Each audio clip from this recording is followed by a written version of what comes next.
Big twist. ಮಾಜಿ ಶಾಸಕರ ಮಗನನ್ನು ಕೊಂದು ಸುಟ್ಟು ಹಾಕಿದ್ದು ಓರ್ವ ಲೇಡಿನ ತನಿಖೆಯಲ್ಲಿ ಬಯಲಾಯಿತು ಸ್ಫೋಟಕ ಮಾಹಿತಿ.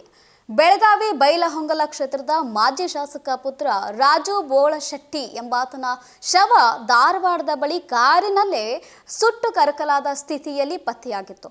ಇದು ಮೇಲ್ನೋಟಕ್ಕೆ ಕೊಲೆಯ ರೀತಿ ಕಂಡು ಬಂದಿದ್ದು ರಾಜ್ಯವನ್ನೇ ಬೆಚ್ಚಿ ಬೀಳಿಸಿದೆ.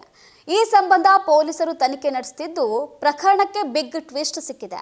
ಅದೇನೆಂದ್ರೆ, ಮಾಜಿ ಶಾಸಕರ ಪುತ್ರನ ಕೊಲೆ ಹಿಂದೆ ಓರ್ವ ಮಹಿಳೆ ಅಂಡ್ ಗ್ಯಾಂಗ್ನ ಕೈವಾಡವಿದೆ ಎನ್ನುವ ಶಂಕೆ ವ್ಯಕ್ತವಾಗಿದೆ.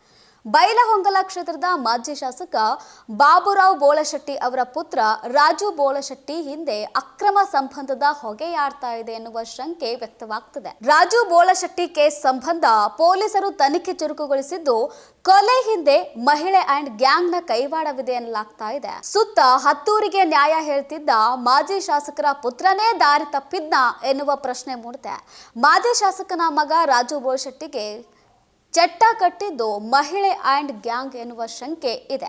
ಬೇರೆ ಜಾಗದಲ್ಲಿ ಕೊಲೆ ಮಾಡಿ ಬಳಿಕ ಶವವನ್ನ ಅರಣ್ಯ ಪ್ರದೇಶಕ್ಕೆ ತಂದು ಹಂತಕರು ಸುಟ್ಟು ಹಾಕಿದ್ದಾರೆ ಎನ್ನಲಾಗ್ತಾ ಇದೆ.